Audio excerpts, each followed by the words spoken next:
எல்லாரும் எல்லாரும் ஒரு 20 நிமிஷம் உட்காந்து கேளுங்க. இன்னைக்கு நானே சீக்கிரமா உங்களுக்கு வச்சிருவேன், உங்களுக்கு எந்த பிரச்சனை இருக்காது. நம்ம உலகத்துல தோன்றின முதல் சிவனடியார் யாருன்னு உங்களுக்கு தெரியுமா? சிவபெருமான முதல்ல உயிருக்கு உயிரா நேசிச்ச அவரை பார்த்துட்டு தான் எல்லாரும் ஐயோ நம்மளும் அப்படி வணங்கணும் சாமியான்னு யோசிச்சது யாரு தெரியுமா? திருமாலை தான். பெருமாக்களுக்கு போறீங்க இல்லையா, போகக்கூடாதுன்னு சொல்லலை நான்.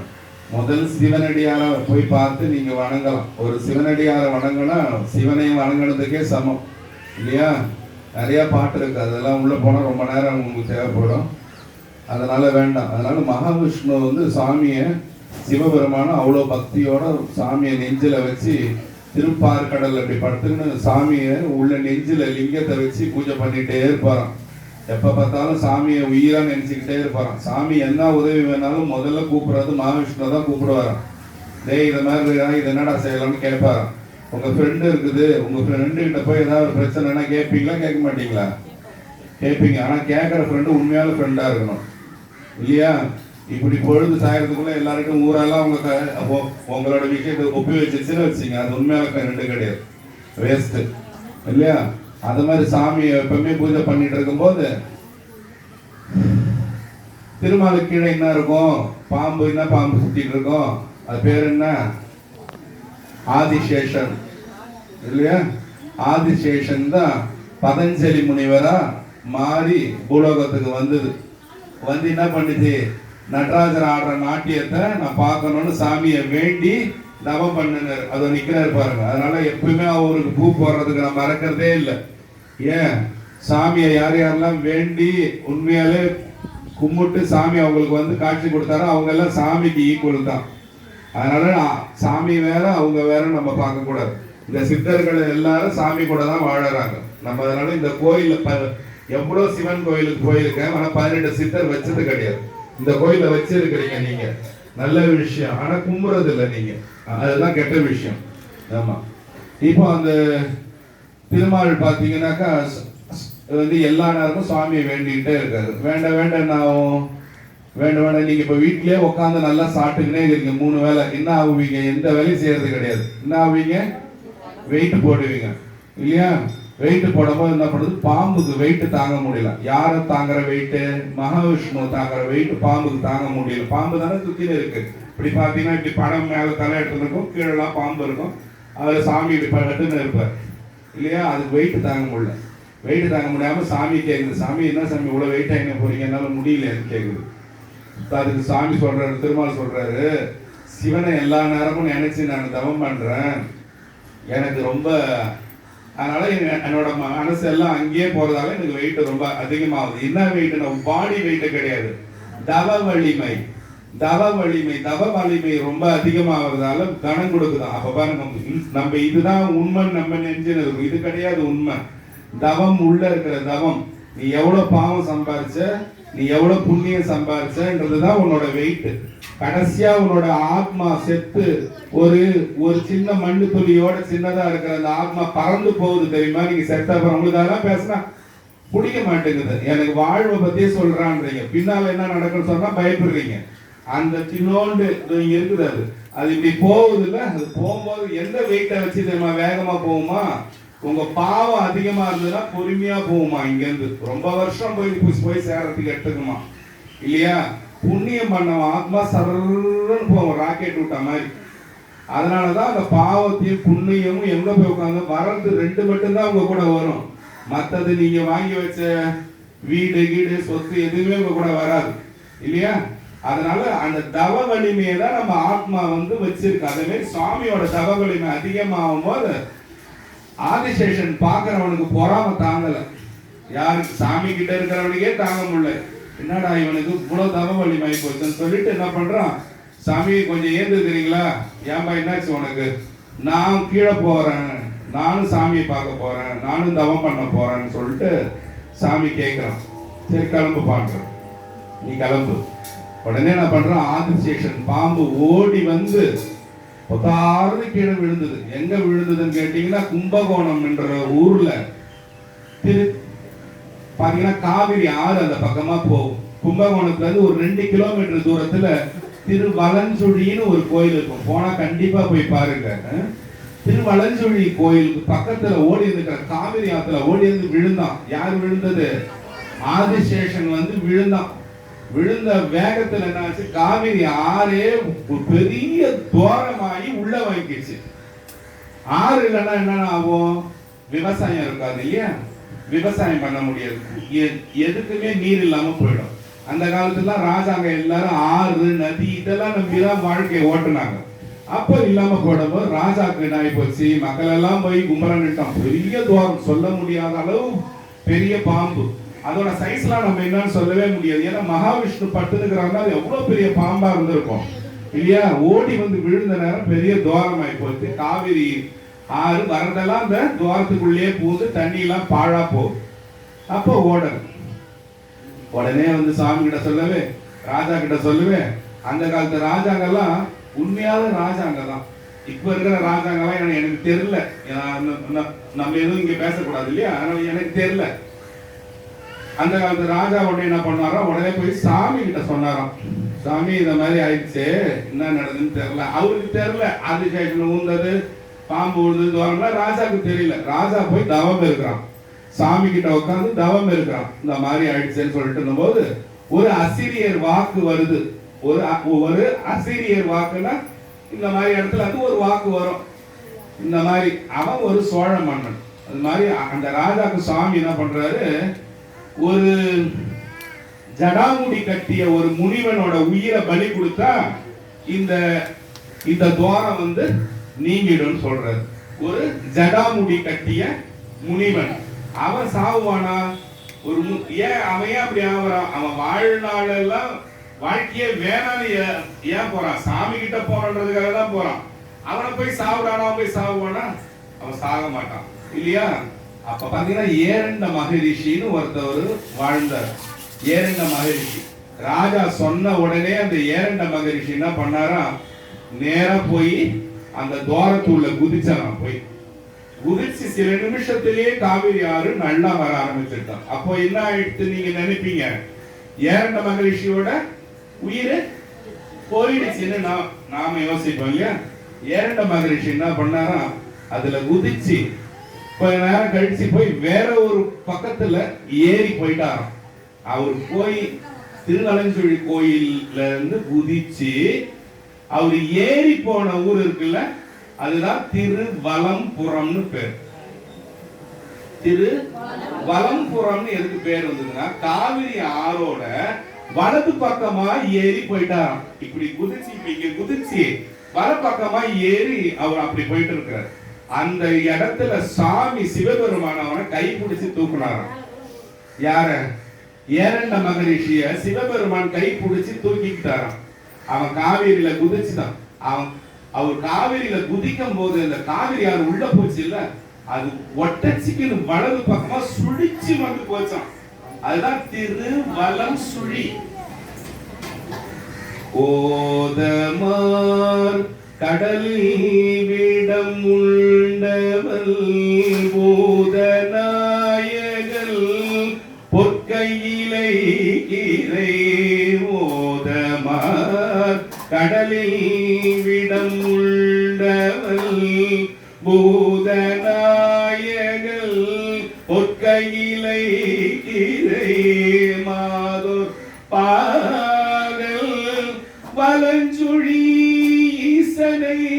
மாதோர் பாகல் வலஞ்சுழி ஈசனை பாதம் ஏத்த பறையும் நம் பாவமே. வலஞ்சுழி நாதன், வலஞ்சுழி ஈசனை பாதம் ஏத்த. பாதம் ஏத்தனா அவனோட பாதத்தை நம்ம தலைமையில கையை வச்சு கும்பிட்டா பறையும் நம் பாவமேனா, நீ செஞ்ச பாவம்லாம் ஒழிஞ்சு போகுண்டா தம்பின்னு சொல்றாங்க. கையிலை நாதன் கருத்தவர் முப்புறம் எயில்கள் தீயழ வெல்வல வித்தரல் மயில்கள் ஆடும் வலஞ்சுழி ஈசனை பையில் கீழார் சிலர் பாவித்தொழும் மயிலெல்லாம் ஆடுதான் வந்து. அப்படிலாம் இருந்திருக்குது நம்ம ஊர் கோயில்கள்லாம். இப்பதான் வேற மாதிரி இருக்குது.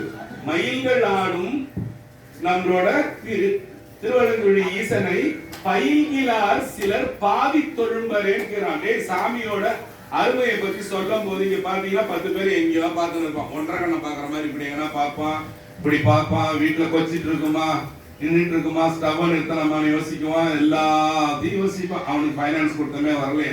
அத மாதிரி பயில்கிறார் சிலர் பாவி தொழும்பரேன்றான். எல்லாத்தையும் சொன்னா கூட இந்த சாமி எல்லாம் இருந்து கூட எதையும் போய் பார்க்காம இருக்கிறேடா. சிலர் பாவி தொழும்பரேன்னா எதுக்குமே நீ எது சொன்னாலும் கேட்காத பாவியா போயிடாதா.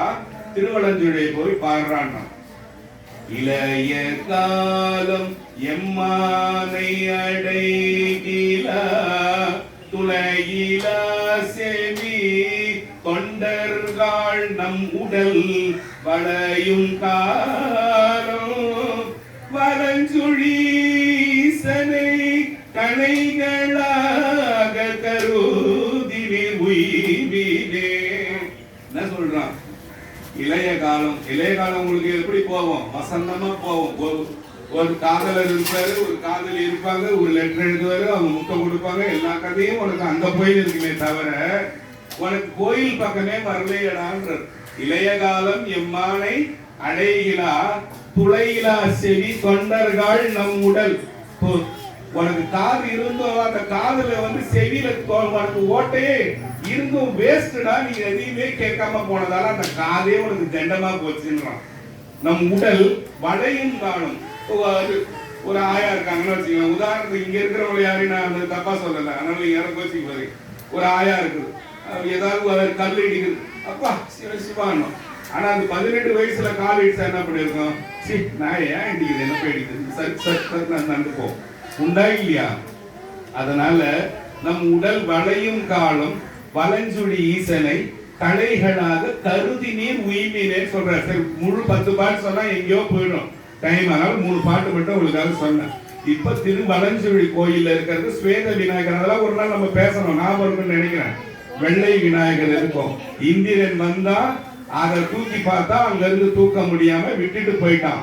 தூக்க முடியாம என்ன பண்ணி பார்த்தா கோயிலையே தேராக்கி கோயிலோட தூக்க பார்த்தான். அப்பயும் அவனால தூக்க முடியலன்னு தோத்து போயிட்டான். அந்த திருவலஞ்சுழி கோயிலுக்கு வாய்ப்பு இருந்தா போய் பாருங்க. இப்ப திருவலஞ்சுழியில இருந்து மேல ஏறி போன கோயில் பேர் என்னது? திருவலம்புரம். சூப்பர். இப்ப அந்த கோயிலோட அதை பத்தி உங்களுக்கு ஏற்கனவே இந்த பட்டினத்தார் வந்து அங்க சாப்பாடு செய்யாத போது கஞ்சி வாங்கி கொடுத்தாருன்னு சொன்ன இல்லையா?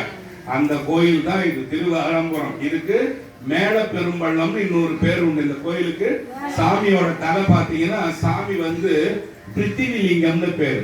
பிருத்திவிலிங்கம்னா என்னதுன்னா மண்ணால மண்ணு புத்து இருக்கு இல்லையா, அதை போல இருப்பாரா சாமி. பாத்தீங்கன்னா தலையில 2 பெரிய பள்ளம் இருக்குமா சாமிக்கு. அதனால மேல பெரும் பள்ளம்னு பேரு. அந்த பள்ளம் இருக்கிறதால புனுக அபிஷேகம் தான் பண்ணுவாங்களாம் சாமிக்கு. சாமிக்கு பால் எல்லாம் ஊத்துறதுன்னா ஒரு செம்பு தவளைய மேல கவுத்துட்டு அப்புறம் தான் பால் அபிஷேகம் எல்லாம் செய்யற கோயில் மேல பெரும்பள்ளம் கோயில். இந்த மேல பெரும்பள்ளம் கோயில்ல மூவரும் பாடி இருக்காங்க. மூவர்னா யார் யாரு? மூவர்னா யார் யாரு? ஞானசம்பந்தர், நாவுக்கரசர், சுந்தரர். சுந்தரர் 3 பேருமே பாடல் பெற்ற ஸ்தலம் இந்த மேல பெரும்பள்ளம் கோயில். ஓகேவா? இப்போ இந்த வலஞ்சுழியும் போது நம்ம கோயில ஒரு பாட்டு ஒண்ணு பாடுவோம். யாருக்கா ஞாபகம் இருக்கா? என்ன புண்ணியம் செய்தனை நெஞ்சமே ஒரு பாட்டு பாடுவோம். ஞாபகம் இருக்கா? பாடுறீங்களா யாராவது? கொஞ்சம் ஒரு லைனாவது வரலைங்க உங்களுக்கு? பாருங்க. என்ன புண்ணியம் செய்தனை நெஞ்சமே இருங்கடல் வையத்து முன்னம் நீ புரி வை. அந்த பாட்டு ஞாபகம் இருக்கா? திருந்தலார் அந்த பாட்டு. திருந்தலார் புறம் தீயழ செருவன விரலின் கண் அடியாரை பணிந்து காப்பன பத்தியில் வருவன மத்தமாம் பிணி நோய்க்கு மருந்துமாவன மந்திரமாவன இமையவர் பணிந்து ஏத்தும் இணையடி தளர்ந்தானே. இந்த பாட்டு கேட்டுக்கிறீங்களா? இமையவர், இங்க பாருங்க, இமையவர் பணிந்து ஏத்தும் இணையடி தளர்ந்தானேன்னா இமையவர்னா யாரு? தேவர்கள். மேல இருக்கிற தேவர்கள் எல்லாம் பணிஞ்சு சாமியை ஏத்தக்கூடிய கோயில் எது தெரியுமா? திருவலஞ்சுழிக்கு வந்து சாமிய அங்க இருந்து திருவலஞ்சுழி கோயிலை பார்த்து சாமியை கும்பிடுவாங்க. திருந்தலார்புறம் தீயழ செல்வன விரலின் கண் அடியாரை பணிந்து காப்பன. நீங்க போய் அங்க போய் சிவனடியாரா வாங்கி நீங்க சாமியை கும்பிட்டீங்கன்னா சாமி உங்களை பணிஞ்சு காப்பாராம். பத்தியில் வருவன மத்தமாம் பிணி நோய் தரித்திரம் நோய் பிணி நோய்க்கு மருந்துமாவன. பிணி நோயெல்லாம் உனக்கு போகுமா? அப்புறம் என்ன சாமி ஆகும்? மந்திரமாவன. அதெல்லாம் போய் பிணி நோய்க்கு மருந்துமாவன மந்திரம் ஆவன. இமையவர் பணிந்து ஏத்தும் இணையடி தலந்தானே. திருவலஞ்சுழி சாதாரண கோயில் கிடையாது. இமையவர்னா மேல இருக்கிறவனா கும்பிடுறானா தினந்தோறும். நிறைய தடவை பேசிருக்கேன். எல்லா சிவன் கோயிலையும் யார் வந்து கும்பிடுவா டெய்லியும்? முனிவர்கள் தேவர்கள் எல்லாம் இங்க வந்து வேற ரூபமா வந்து சாமியை வந்து கும்பிட்டுட்டு போவாங்க. அது நீங்க நம்பணும். ஏன் நம்பணும்னா இது திருஞான சம்பந்தரோட தேவாரத்திலே வருது. என்ன புண்ணியம் செய்தனை நின்றவே இருங்கடல் வையத்து முள்ளம் நீ புரி நல்வினை பயனிதை முழுமணி தரளங்கள் மண்ணு காவிரி சூழ்திருவலஞ்சுழி மண்ணு காவிரி. பாருங்க, காவிரின்றதால கோயில் சொல்றேன். மண்ணு காவிரி சூழ் திருவலஞ்சுழி வானனை வாயார. வானனை வாயார பாடணுமா? சாமி எப்படி பாடணும்? இப்படி பாடக்கூடாது. வானனை வாயார வானனை வாயார பண்ணி ஆதரித்து எத்தியும் பாடியோ. சாமி பாடும் போது கை ரெண்டும் மேல போடுமா?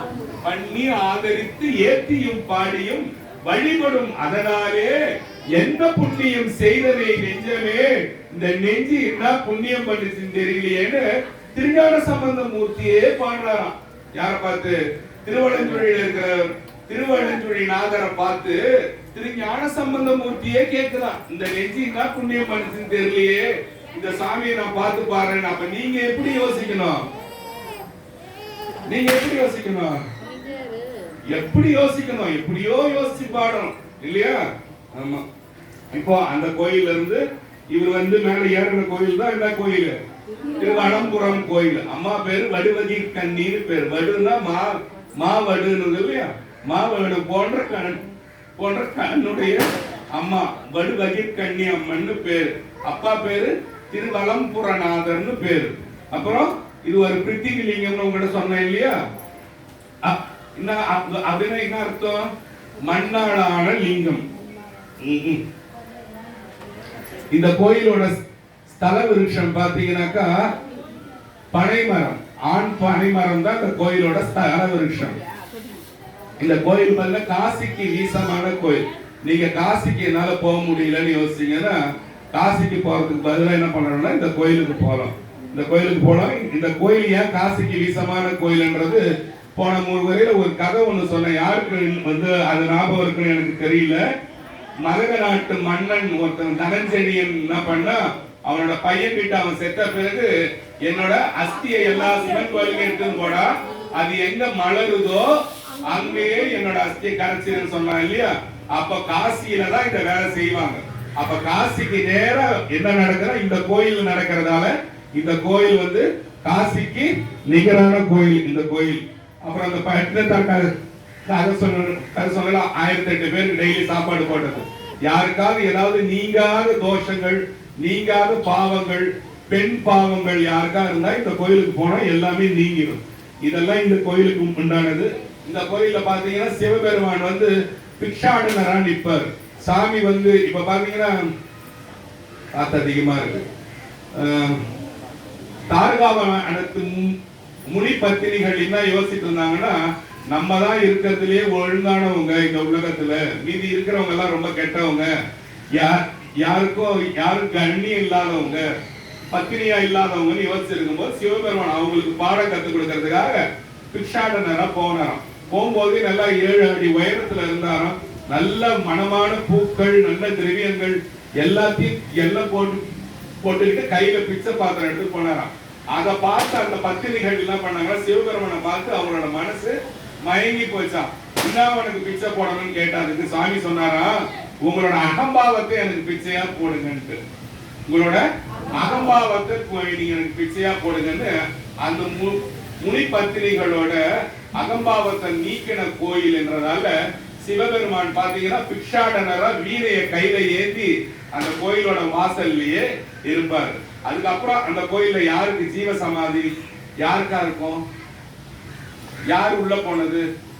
என்னடா இது நல்லா தானே போயிருந்தது கேட்டு யார் உள்ள போனது? ஏரண்ட மகரிஷி. ஏரண்ட மகரிஷிக்கு அந்த கோயில்ல நீங்க போனீங்கன்னா ஜீவ சமாதி இருக்கும் சாமிக்கு நேரா. ஏன்னா சாமி என்ன பண்ணாரு, கை பிடிச்சி தூக்குனாரு இல்லையா, அதனால அந்த கோயில்ல ஏரண்ட மகரிஷிக்கு ஒரு சமாதி உண்டு. சரி, இப்ப மேல பெரும்பள்ளம் பத்தி பாத்துட்டீங்க இல்லையா? மேல பெரும் பள்ளம் சாமி பள்ளம். இப்ப கீழே பெரும்பள்ளம்னு ஒரு ஊர் இருக்குது. இந்த ஊரு என்ன சாமி இன்னத்துக்கு ஸ்பெஷல் கேட்டீங்கன்னா, கேது பகவான் இருக்கான் இல்லையா, ராகு கேது. ராகுக்கு பாத்தீங்கன்னா உடம்பு பாம்பா இருக்கும், தலை மட்டும் மனுஷனா இருக்கும். கேதுக்கு பாத்தீங்கன்னா தலை பாம்பா இருக்கும், உடம்பு மனுஷனா இருக்கும் இல்லையா? இப்ப கேதுவ சில பேர் எல்லாரும் இந்த ராகு கேது யாரா இருக்குங்கிறாங்க அவங்களுக்காக.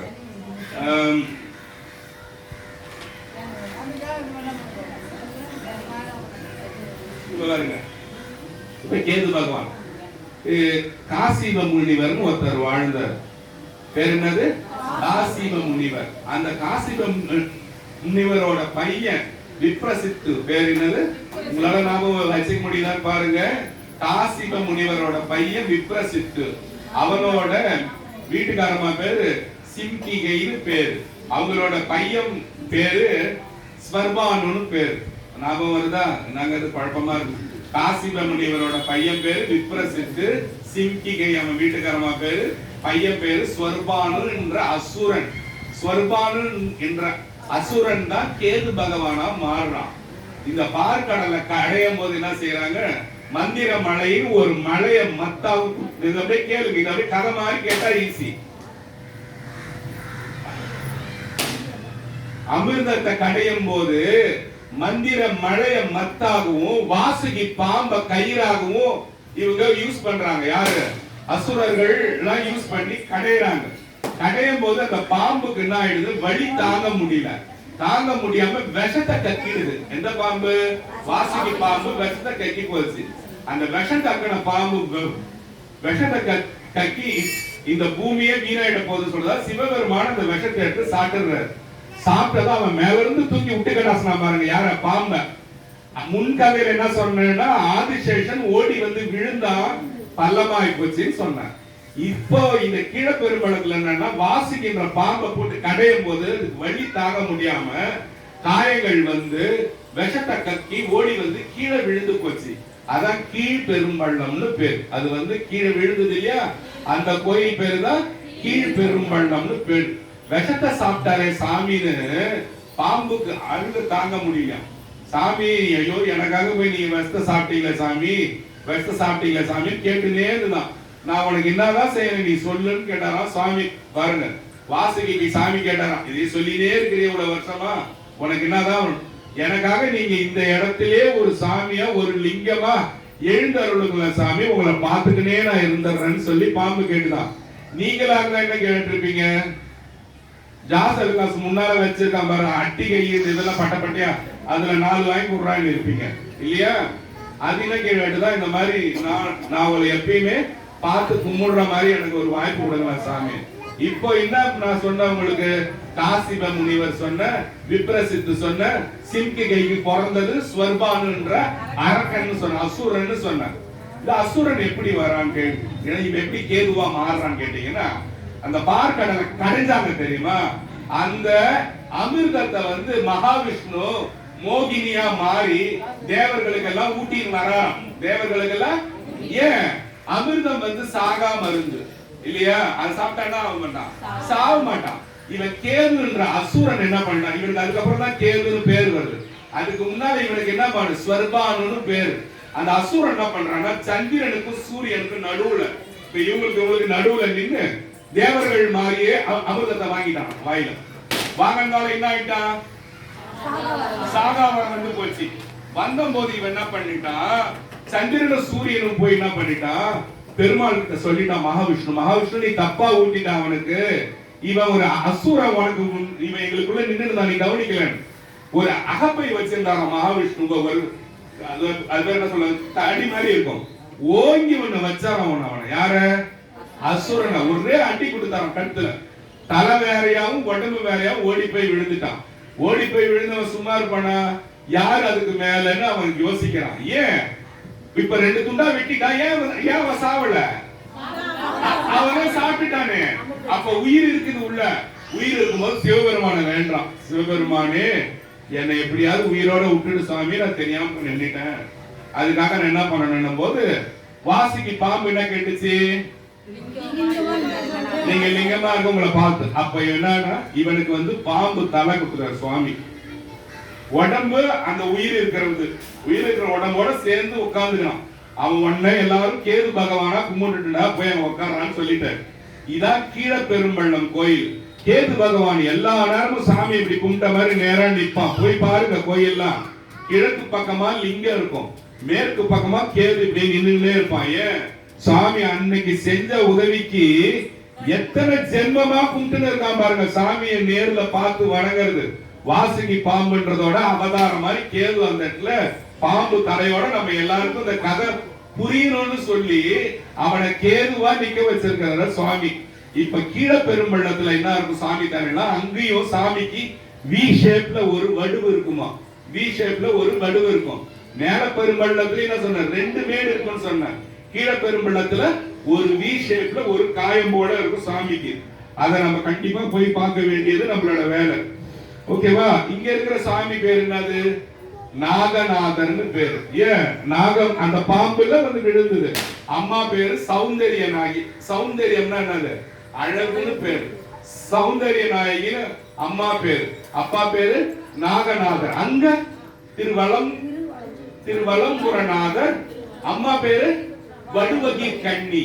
மாவடு போல இருக்குன்னு சொன்ன இல்லையா அவங்க கண்ணு, வடுவகி கண்ணின்னு பேரு. இதுதான் கீழப்பெரும்பள்ளம் மேல பெரும்பள்ளம். உங்களுக்கு பல மாசமா சொல்ல முயற்சி பண்ணி வேற ஏதோ கதைகள்லாம் சொல்லிட்டேன். ஆனா இன்னைக்குதான் அதை நம்ம நான் சொல்லி நீங்க கேட்டுக்கணும்ன்றது சாமி வந்து இன்னைக்குதான் நீங்க அதை கேட்கணும்னு முடிவு பண்ணிக்கிறேன். இது போதுமா இன்னைக்கு உங்களுக்கு? இல்ல வேற ஏதாவது இன்னும் ஒரு கதை போவா? சரி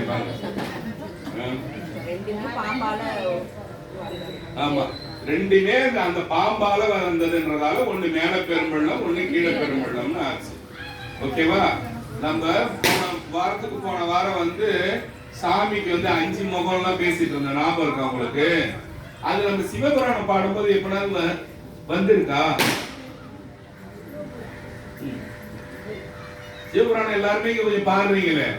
நிறங்களோடு 5உடையாய் விண்ணோர், அப்ப அதெல்லாம் பொய்யா? நிறங்களோடு 5உடையாய் விண்ணோர்கள் ஏத்த மறைந்திருந்தாய் எம்பெருமான். சாமி நீங்க இங்க இருந்து விண்ணுலகம் போயிட்டீங்கன்னா நான் சிவபெருமான போய் பார்த்துட்டேன் முடியாது. அதுக்கு என்ன வேணும்னா நெஞ்சிக்குள்ளே அவரை கரைக்கணும். நீங்க ரொம்ப கஷ்டம் அதெல்லாம். ஆமா, சாமி பத்தி பேசும்போது நமக்கு தெரியாம ஒரு அழுவ ஒண்ணு வரும், அந்த கசிவு ஒண்ணு வரும். அது யார் யாருக்கு வந்துடுச்சோ அவங்க நெஞ்சில சுவாமி வந்துட்டாருன்னு அர்த்தம். இப்ப எங்க அம்மா இருக்காங்க, எங்க அம்மா என்கிட்ட ஒரு சில நேரம் நான் ஞாயிற்றுக்கிழமையில எங்க அம்மா போய் பார்ப்பேன், அங்க போய் பேசிட்டு இருப்பேன் எங்க அம்மாட்ட. அப்ப ஞாயிற்றுக்கிழமையில பேசும்போது எங்க அம்மா ஏதாவது கதை சொல்லும் போது எனக்கு அதுக்கு பதில் தர முடியாது. ஏன்? அழுவ வரும். எங்க அம்மா எதிர்க்க நான் அழுது காட்டிடக்கூடாது, நான் கம்முன்னு நான் அப்படியே கேட்டுக்கினே இருப்பேன். ஆனா எனக்கு ததும்பும் உள்ள இருந்து.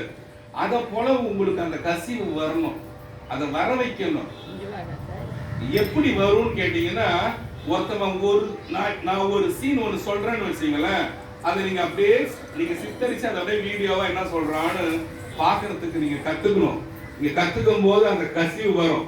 அந்த கசிவு வந்தா எனக்கு என்ன நடக்கும்னு கேட்டீங்கன்னா, நீங்க ஒரு ஆபத்துன்னு கூப்பிடும் போது சாமி வந்து நிற்பார். இப்ப இந்த பொண்ணு இருக்கிறாங்க, இப்ப எக்ஸாம்ல போய் உட்கார்ந்து இருக்கிறாங்க, ஒரு கேள்வி நல்லா தான் படிச்சுன்னு போனாங்க வீட்டுல.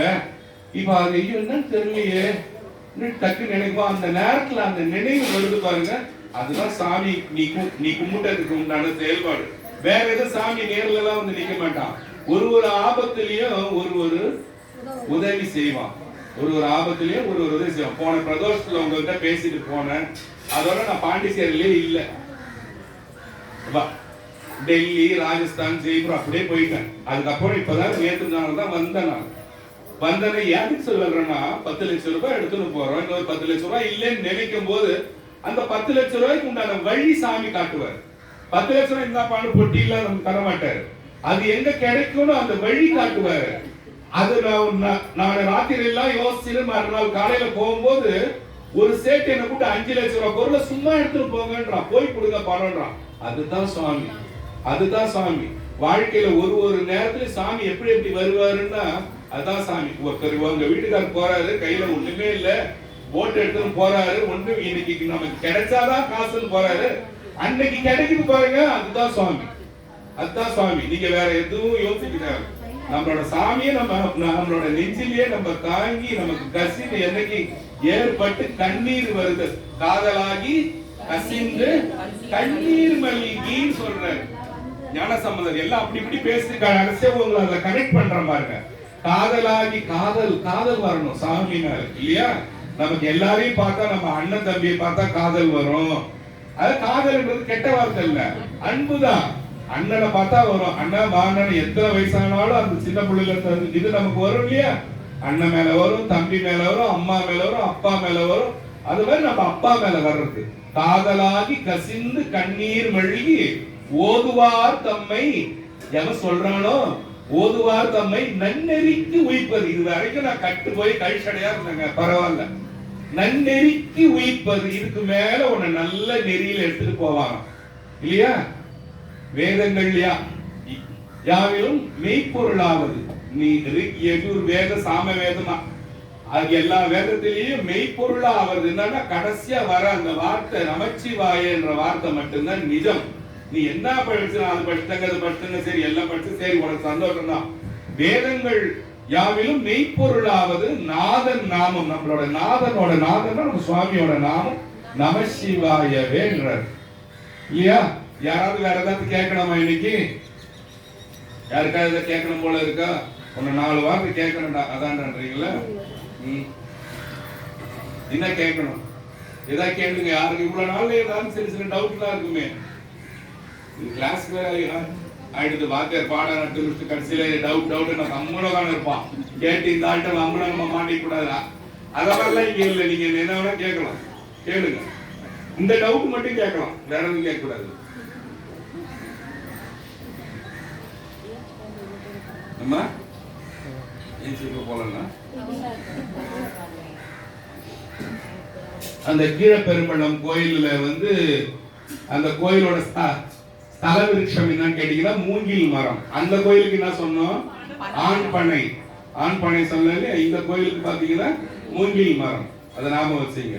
வேற ஏதாவது கொஞ்சம் டைம் இருக்கு, நீங்க கேட்கலாமே. ஆமா, அது பாத்தீங்கன்னா சீர்காழி பக்கமா. ஆமா, சீர்காழி பக்கம் தான் இந்த கோயிலெல்லாம். இந்த மேல பெரும்பள்ளம் கீழே பெரும்பள்ளாமல்ல பூம்புகார் கோயிலையுமா அந்த பக்கத்துல இருக்கு இந்த கோயில். பூம்புகார் கிட்டக்கு. ஆமா, பூம்புகாருக்கு போற வழியிலே இந்த கோயில் இருக்கு. ஓகேவா? இத மாதிரி வேற ஏதாவது கேளுங்க.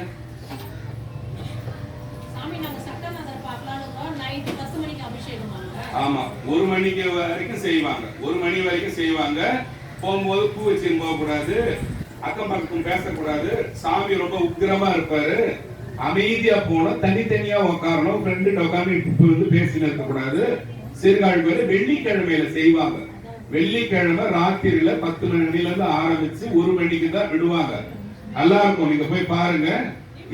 யாருக்காவது ஏதாவது வழக்கு, வம்பு, சண்டை, பக்கத்து வீட்டுல தகராறு இதெல்லாம் இருந்தா நீங்க போயிட்டு வந்திருந்தா நீங்கும். அதனாலதான் இந்த சட்டநாத கோயில் போய் பாக்குறது. முன்னாலே கொஞ்சம் டைம் முன்னாலே நீங்க போறது பெஸ்ட். ஏன்னா அந்த இடத்துல உட்கார்ந்து பாத்தீங்கன்னா ஒரு 20 பேருக்கு மேல உட்கார முடியாது. அதிகமா ஆச்சுன்னா உங்களுக்கு ஸ்டெப்ல உட்கார வச்சுனா எதையுமே நீங்க பார்க்க முடியாது. நீங்க போய்க்கிறீங்களா? யாராவது சட்டநாத கோயில் மேல சாமி உச்சியில இருப்பார். அவருக்கு பாத்தீங்கன்னா புனுகு தான் சாத்துவாங்க, வேற எதுவும் சாத்த மாட்டாங்க. ரொம்ப உக்கிரமா இருப்பார் சாமி. அங்க போகும்போதே நம்மள பேச வேணாம்னுவாங்க. தேங்காய் எடுத்துன்னு போக கூடாது. அங்க போனீங்கன்னா தேங்காய் அடைக்க மாட்டாங்க. சாமிக்கு தலையில பூ வைக்காம போகணும்னு சொல்லி வருவாங்க. வேற ஏதாவது கேளுங்க. குடுக்கணமான இல்லம்மா, நம்ம சாமிக்கு தரத்துக்காக தான் வந்துக்கிறோமே. ஆமா, புனுகுன்னு ஒண்ணு வைத்தியர் கடையில விற்கும், அது வாங்கி போய் சாமி கொடுத்து நீங்க போய் தரலாம். அங்க விற்காது, நீங்க இங்க இருந்து வாங்கிட்டு போங்க. ஆமா, இங்க இருந்து வாங்கிட்டு போங்க. புனுகு நாட்டு வைத்தியர் கடையில வாங்கி போனீங்கன்னா அதை வச்சு சாமிக்கு போய் பூஜை பண்ணுவாங்க. வேற ஏதாவது கேட்கணுமா?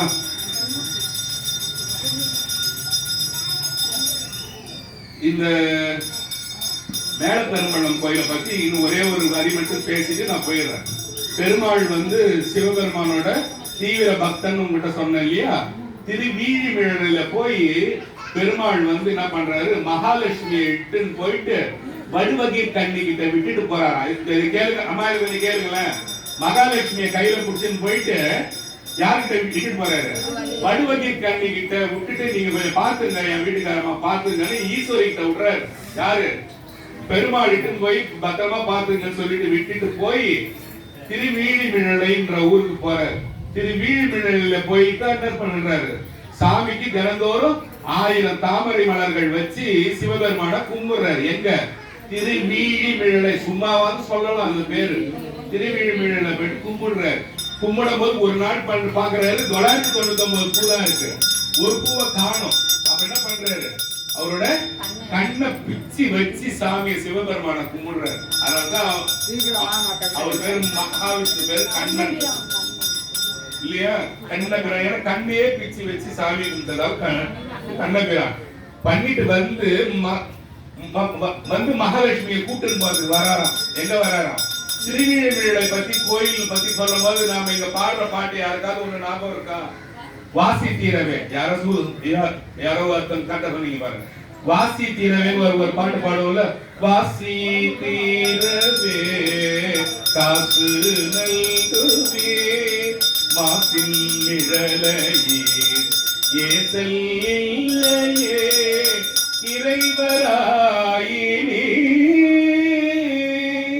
இறைவராயினீர்.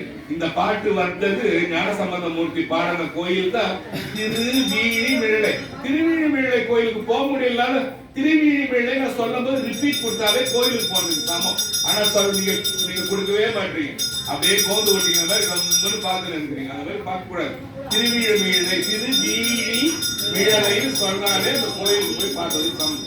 எதுக்கு சொல்வாங்க சொன்னா, அவங்கள மகாவிஷ்ணு விட்டுட்டு வந்தாருல்ல, விட்டுட்டு போகும்போது அந்த கோயிலிட பெருமாளுக்கு சங்கு சக்கரமும் கொடுத்தத வேலை செய்ய வச்சாங்களாம் சுவாமி. அம்மா மகாவிஷ்ணுவோட சங்கு சக்கரத்தையும் வேலை செய்ய வச்ச கோயில் தான் திருவலம்புரம் கோயில். புரியுதா? அதனால நம்ம எந்த கோயில ஞாபகத்துல வச்சிருந்தாலும் சரி, நீங்க மகாவிஷ்ணு போய் பார்க்கும்போது அவர்கிட்ட இருக்கிற சங்கு சக்கரம் வேலை செய்ய வச்ச கோயில் திருவலம்புரத்துல இருக்கிற வடுவகீர் கண்ணி தான் வேலை செய்ய வச்சாங்களாம். அதான் அந்த கோயில் பத்தி எல்லாம். நான் இந்த 2 கோயிலை பத்தி எனக்கு என்ன தெரியுமோ அதெல்லாம் உங்கள்கிட்ட சொல்லிட்டேன். நல்லது. நமசிவாய். திருச்சிற்றம்பலம்.